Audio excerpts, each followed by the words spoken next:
everyone? Nate here.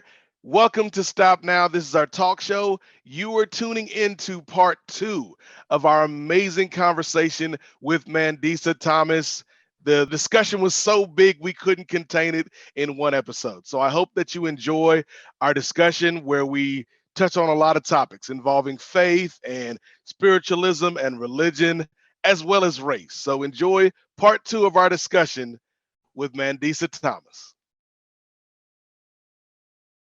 I think it's interesting from a generational perspective too, Mandisa, because I'm 40, and so like I'm kind of in this middle of this continuum of this spectrum of Black church thought, because my parents or my uncles or my aunts, or folks older than them, like it feels like they're kind of stuck in a mold of what the Black church used to be and how our feelings were on, whether it's gay marriage or something, some of these topics.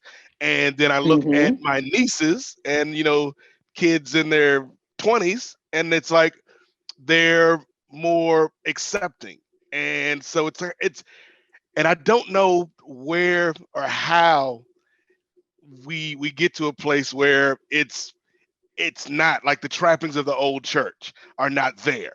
And I know that's not something that you're thinking about because you ain't even in the church right now. So, but I'm thinking like the way you said that just sparked in my mind. Like there are some things that are positive from Mm-hmm. this institution is the word I think is Yeah. best to use, of the Mm-hmm. Black church, but also how can we get rid of it? How can we divest it from the past? Is it even Right. possible? So I do have and I do have a vested interest in it because many of our members were former Mm, believers, okay. and they were former fundamental believers. And I also say that all of us have been indoctrinated in some way, whether you were raised in the church or not. Indoctrination does not simply come from religious belief. Um, the Black community in particular has been, plagued with respectability politics, right? And the part of Mhm, this mhm, mhm. comes from how we've always had to move around, how we always had to be better than to prove that, to even get a fraction of respect, we had to be twice as Yep, good yep. and if not better. So there are certain things that our communities frown upon, right? You're not supposed to look a certain way. You're not supposed to act a certain way. You're not supposed to act like those Negroes, right? Mm, And mhm, it wasn't that folks back in the day weren't doing these things. It's just that they were hidden better. you know, mhm. they were, there was still a lot of, there the you know the institution of injustice and enslavement was very exploitive. It was very economically exploitive. It was very sexually exploitive.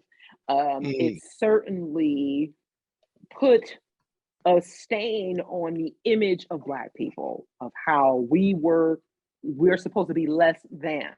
So we're automatically assumed to be criminals. We're assumed to be whores and prostitutes and all these other things, right? So it was, we're fighting back against this negative imagery, but in a lot of ways, and I say this for our grandmothers and our grandfathers, mhm.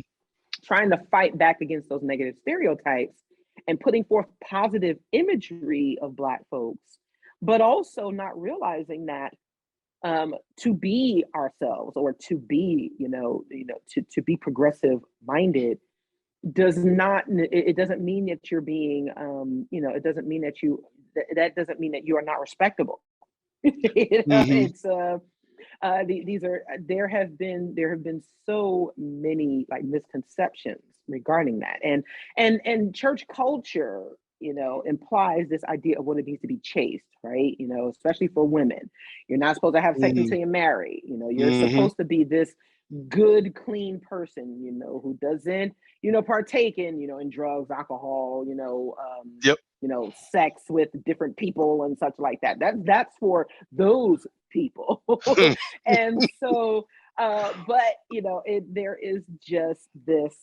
We struggle a lot with what it means to have positive images of ourselves, Mm, and fighting against the internalized misogyny, the internalized the anti-blackness mm. that has been forced on us. And so for many of our older folks, there were things that, well, you weren't supposed to do, or things that weren't supposed to be out in the open, right?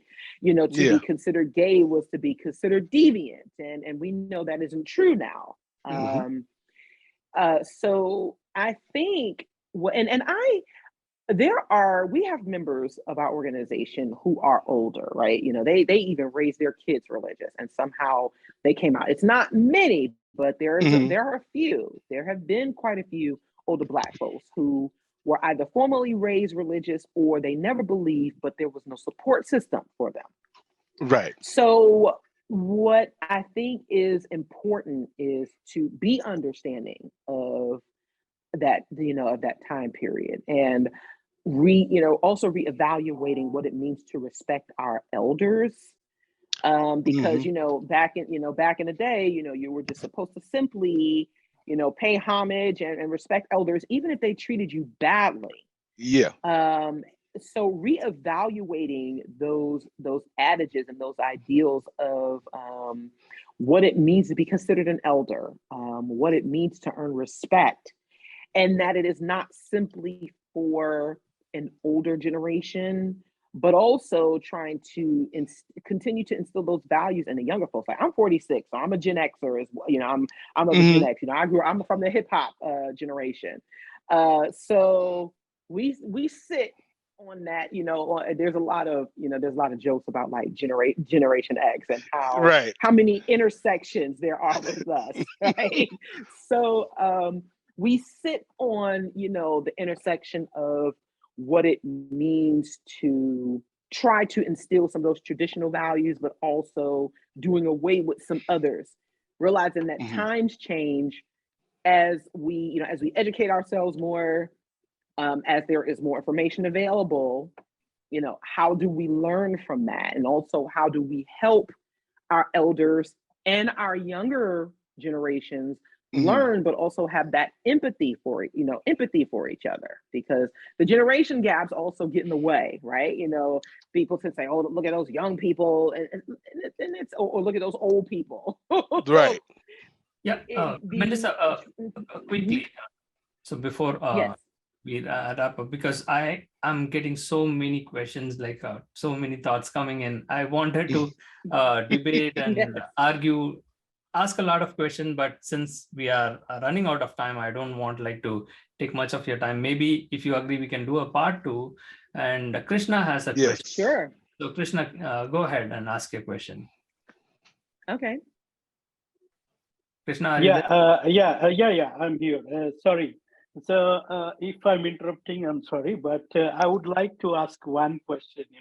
But I don't Sure. need like a definitive answer for this. From your opinion, right? From your own belief, what do you think it could be? The answer could be, right? So the question is, Hmm. when we talk about atheism today, right? Hmm. I mean, maybe the future generations will adapt to this at some point. I don't know. I mean, it may happen, but like Nate mentioned just now, I'm similar in his situation where he is. Like he is a Christian believer and all. How he was indoctrinated by his elderly people, similar to that. I mean, not just me. Yeah. If you go to India, Yeah. you see, you see, because India is a spiritual nation, okay. Yes. And if you go there as an atheist, you will be, I mean, no one care about it, because you don't gain popularity there, being an atheist, okay. So because Hmm. systemically it is like that. So there is a lot of history behind it, but I don't know if all that is true or not. But I was in similar situations to where Nate is, right? From his own perspective. So I'm coming back to the question. So when we talk that there is no God, right? Where do you think all Mhm. these religious beliefs came from? Where do you think all these religions came from, and all these scriptures came from, and Sure. why people started to teach all these in older generation? Is it some part of? I mean, is it some form of advantage to divide people Mm. and to gain some sort of advantage out of this, or is it something else? Yeah, so you're talking about the spectrum of religion, correct, Yes. Krishna?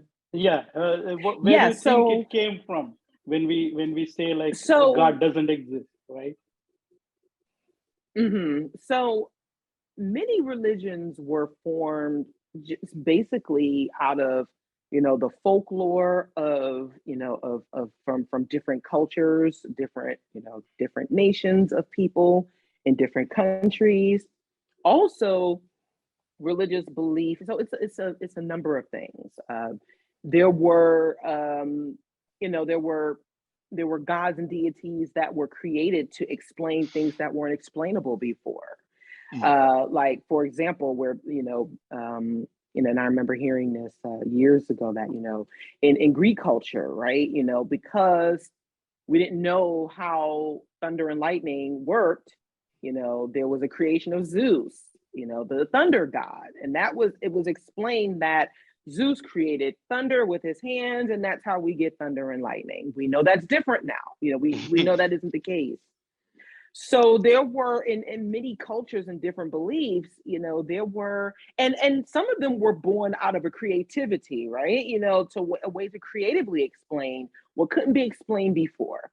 Um, Now, there are many religions, Christianity, for example, that have its roots in like Egyptian mythology and some, Zoroastrianism and different and older forms of mythology. So, Christianity and Islam is actually based on Christianity as well. So it is a combination of older religions and there are many belief systems that are borrowed from each other. Some, if you take a look at the story of the Immaculate Conception, when we're Mm. talking about Jesus, for example, there is an Immaculate Conception story in Egyptian mythology when it comes to Horus, the story of Horus. And there are other Immaculate Conception stories in different religions. So as humans have traveled the world, they have learned, from various religions, and also found ways again of trying to explain the unexplainable at the time. But also, we know that there have been wars fought over religion. We think of the Mhm. Crusades. We think of some of these, and even in India, I know there were holy wars. And I think, if I'm not mistaken, and I could be, my history could be off. There was a war between India and Pakistan, and I think that was religious in nature. So there are things that there's history that we can reference, and also when we look at how the Judeo-Christian religions like Christianity and Islam were used to conquer different countries on the continent of Africa. Mm. The side of the eastern part of Africa is primarily Muslim, the western part of Africa is primarily Christian, and also how those religions in particular were used to wipe out the traditional cultures or the traditional Mm. gods that people believed in, and when during the transatlantic slave trade, during that time period, how many of the African captives and the enslaved were forced to give up their own cultural beliefs. So it has been a divider. Religion, the definition of the etymology of the word religion is to bind. So when we think about that, and certainly as an atheist, I have come to the conclusion that no God, spirits, or supernatural beings exist outside of, again, outside of folklore and Mhm. tradition. Um, Certainly, we can get into the harms that religion has caused to say, well, if this is supposed to be a benevolent God, then I have problems with that belief. Mm-hmm. So, but it is a combination of many things as to how people believe what they believe, why religious belief, and why different gods have come into existence. But most of it, and the I would say 99% of it, is because they are man-made concepts. They are man-made or human-based concepts, human-based creations. And we can look at that for the beauty that it can be, and for the history that, and looking at all of them, how they're similar, how they contrast. And we can certainly look to the ingenuity of the human mind, whether it was done creatively, whether it was done because, out of necessity. People create religions when they might be high on certain things, that has happened. So, we have to be honest about that. Yeah, I have a question to Mandisa. So nice to see you here. I know you are the famous person in the USA. So if somebody Google you, Google will show you lots of information about you. And as I know that you are the founder, president of Black Non-Believers. So in common way, if we imagine that you have separated the people, I mean, Black people in two ways. I mean, one is Black believer, Black belief, and another is Black non-belief, right? So, as I know, in USA, there is a discrimination between Black and white. So, don't you think you are encouraging people to racism? So, what's your thoughts about that? No, you are trying to divide between the blacks itself, right? Between non-believers and believers. And okay, he is trying to address that, like, how will that solve the problem of racism? Already there is a racist view. Right. Okay. Gotcha. So the thing is that we're not trying to be divisive, right? We are actually trying to unite on what is best for Black folks in general. Racism, institutional racism, has been a huge problem, and unfortunately, it is unfortunate how religion has been used to divide in many people, in many communities. It is a shame.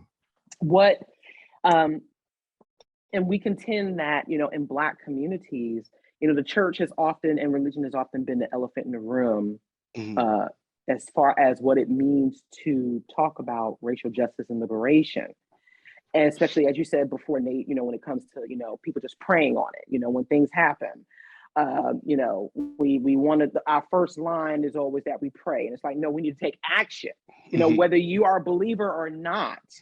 When it comes to what is harming our communities and what can make things better, there are things that we can do as believers and non-believers to work together to, and there have been, right? The civil rights movement was not just simply made up of Christians. There were humanists involved, there were, and it was also multicultural. There were white people who were involved in the civil rights movement. So when there is injustice, no matter who it is, it's important for us to work together and put those differences aside to make sure that people aren't being harmed anymore, and that we can work towards the betterment of our communities and people. So we always hope that we can find common ground on what it means to work together towards improving our communities, rather than simply dividing them, because we can have a fundamental disagreement on certain things and still work together. It doesn't have to be the end all. That it doesn't have to shut down the conversation or working opportunities simply because you're a believer and I'm an atheist. So we're trying to work past that in many ways. Yeah, I do. Yeah, I've been listening. I do have some things to say, and especially on the topic of how humans treat one another, because that's a thing that I've been studying for a while. My background is in philosophy and political science before I got into journalism, and I've always found it interesting on topics like this, because one thing I've definitely seen, especially when dealing with socialization of human beings is that humans can discriminate, but bigotry does not. And it doesn't matter what melanin someone has in their skin, they can hate. We saw that Correct. with Kyrie Irving Mhm. and Kanye West and their Yeah. the black Hebrew Israelites nonsense Yes. that started. And I had multiple debates with people who were defending that. I was like, this is literally a centimeter away from being straight out of Nazi Germany, Hitler concept. And you're saying this about another group of people who are basically saying, no, that's how we got one of the most famous genocides on the planet to happen. And then also saw that ideology almost literally a couple of military decisions away from taking over the entire known planet. So Mhm. stuff like that, and when we talk about that, it's really, I think it's important because that kind of always gets swept under the rug because people don't really want to talk about that aspect and how that kind of come from religion and non-religion. And it's like, we have to address these kind of concepts that come up from religion and kind of investigate why people with darker melanin believe Correct. these kind of things, because it's really disturbing Right. to me to see those kinds of things and some of the and kind of, well, also some kind of the Hotep ideology where I've argued with Oh people yes. because I'm a proponent of sex worker rights, and they will come and say if you words I won't repeat about those individuals if there's like what is, to me, is always comes down to what is freedom, the ability to express yourself without judgment and Correct. do things. So if someone decides to consensually do something, why in the hell is it your business, and why are you judging them with your own things that you would and would not do? Because that makes you feel more like a quote unquote socialized man or whatever that is. Misogyny. Yeah, so or whatever that is. Yes. So it's like when Mhm. these kind of conversations, and I always think specifically in the United States, which is just really is a gigantic melting pot of cultures and people and people from different Yes. backgrounds and different beliefs. These conversations need to be very open, which we don't do. It's kind of, we get into this whole ideology, quote unquote, which is why I hate this, stay in your lanes. Like, life is all of our lanes, and they're always going to intersect, because you can't just build a roadblock in people's thoughts and minds and how they interact in society.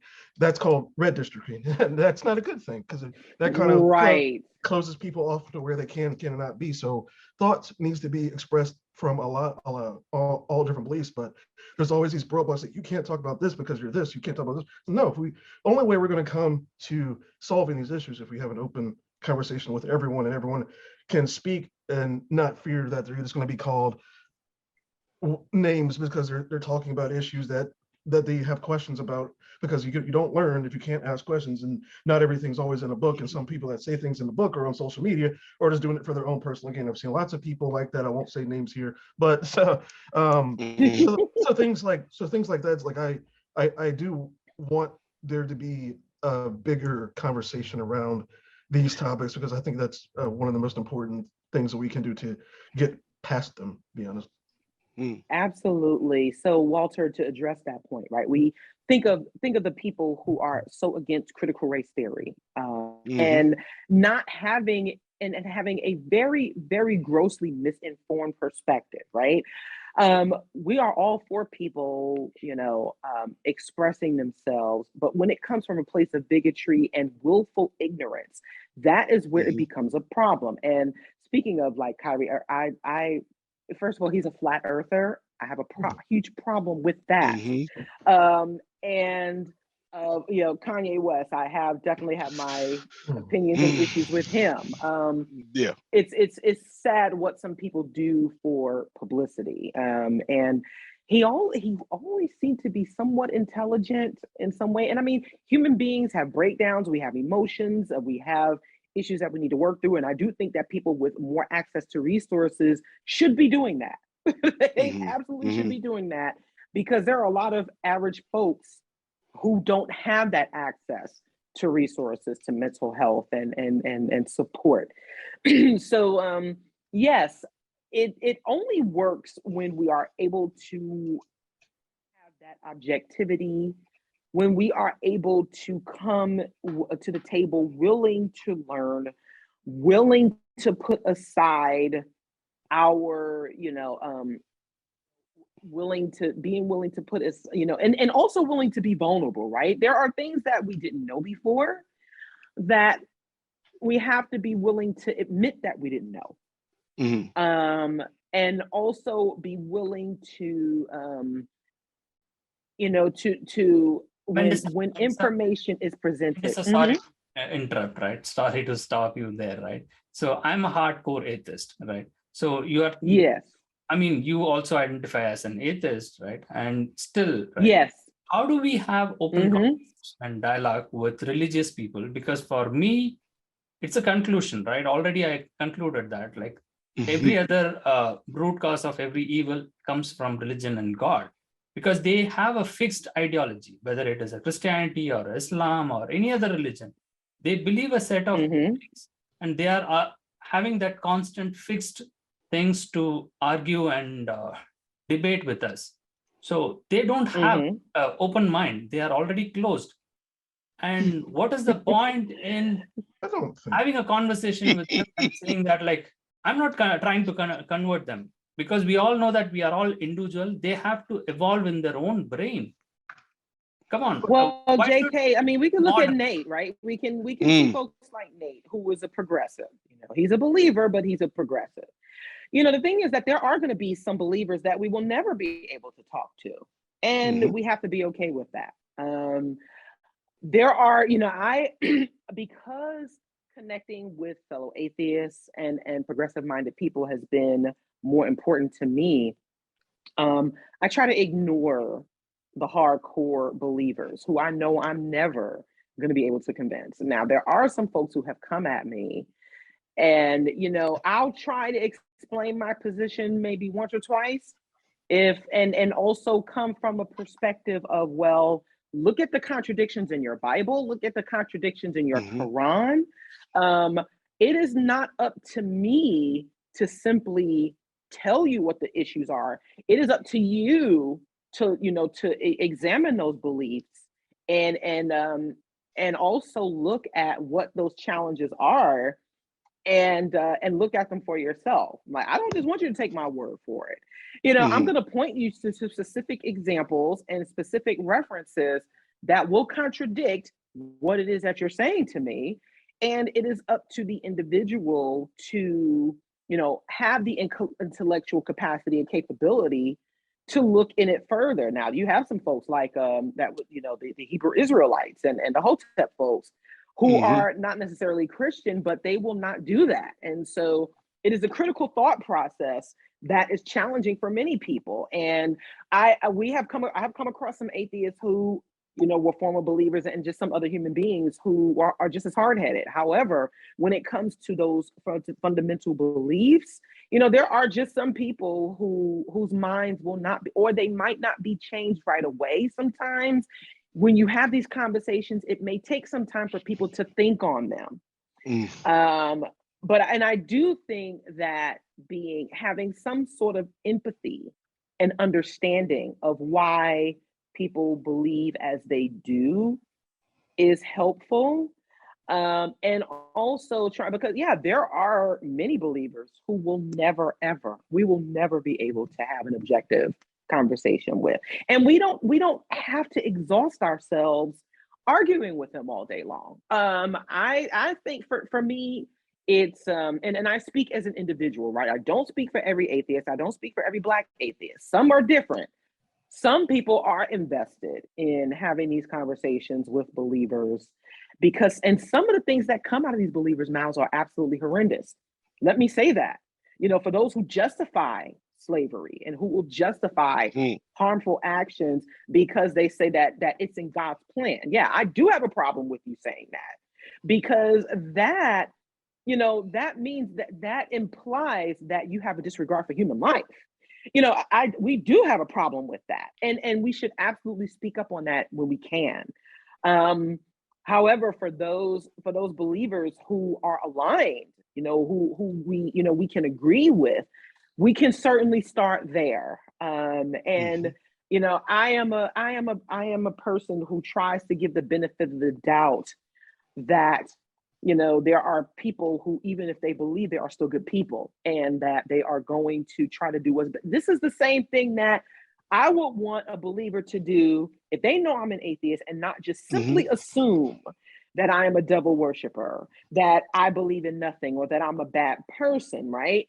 We're trying to erase the stigma of atheism, not by being an apologist for it, but just being better human beings. To say, and that's what we should be encouraging in each other. So, JK, there are going to be some believers who we will never ever be able to get through to, but to them, I just say, you know what? If you are not harming other people, and if you are not indoctrinating, once you start indoctrinating people with those beliefs, that's when it's time for me to speak up. Otherwise, I will continue to move with those who I know, are progressive and who are objective until they show me otherwise. So, yeah, absolutely. it is. Yeah, it's a challenge. It's hard sometimes. It really is Mandisa, hard. as you mentioned, yeah, I totally agree with you, right? As you said, right? So even I'm not going into the specifics of it, but it is not condoned in the Bible itself, right? Slavery is being promoted in that, and people know that, and still they believe in Bible, right? So they just try to ignore certain portion of it, right? Selective thing, and say like, oh, that's okay, like we are progressive, we moved out of it, and still I want to believe in that. So that's why, like, I'm making these kind of hard statement, right? When I do it, right, I just showed this, like, there is no God at all. Who invented God is a fool. Who propagates God is a scoundrel. He who worships God is a bad. Well, I mean, I think when we look at, I don't think that religion is the reason for every bad. I mean, like the Soviet Union disregarded religion and was officially atheist, and Joseph Stalin was one of the biggest mass murderers of all time, next to Mao. So I mean, and it's like when we talk about these kinds of issues of how do we talk to different people, I think it can be very difficult because again, because like religion, what is religion? It's based off of, all of it comes from a lot of paganism that's been adapted and reformed over thousands and thousands of years to what it is today, and some people still hold on to those beliefs in a very strong way. And I mean, I grew up in the Bible Belt from a multi-ethnic family and had to deal with all that kind of stuff from multiple different groups growing up, and it's kind of like, why are we basically not coming? I remember I had a big debate with someone who basically was saying, if you're not doing a good deed because of your religion, it's not the same thing, is not as important as just doing a good deed if you're not religious. I was like, that's the most, so you're being selfish, you want to do something to get something out of it, not just to help someone. Actually, that sounds a lot worse when you break that kind of stuff down. Yes. I think it's kind of just weird because it's from people from all different kinds of backgrounds and all kind of different life experiences. And then what it comes down to me is, when I always push people to do is, like, if you want to see change, the one thing that you can really do, because I'm in a lot of communities that want to see, they say change, is like, well, you getting on social media and saying this and that, or retweeting this and that, or agreeing with this and that doesn't really help. If you want to really help, go vote for people who say they want to do these X, Y, and Z, and blah blah blah blah. Because all the talk, because that's how the civil rights movement actually happened, is people went and voted. The people were talking, but you wouldn't have gotten a JFK or Lyndon Baines Johnson who forced Lyndon Baines. There's a famous picture of Lyndon Baines Johnson standing over I believe it was a senator from Tennessee regarding a civil rights legislation vote, and he was telling over, like, you're going to vote for this, I don't care what happens. And like, that's Lyndon Baines Johnson gets a lot of crap for Vietnam, but it was through him and JFK and people voting because they actually wanted to see these things and just talk about it, that happened, and it basically changed the way politics looked in the United States. So it's like, you've got, so going to vote is one of the most important things I think people can do if they want to see a substantial change, because the way I always look at it is, you can say people are changing, but if you have a figure who is pushing these policies and inclusion, and whether it's all kinds of inclusion at the top level, that filters down. That's kind of when civil rights legislation passed. No, where the people who are grandparents, great grandparents now, did they like it? No, but it had an effect on their grandkids. You can definitely see that now. So it's like, I mean, I can go out to a bar now, out to a club now, out now. It's like, yeah, it had an impact on their generations to come. Their grandparents who might still be alive might still be bigoted as hell, but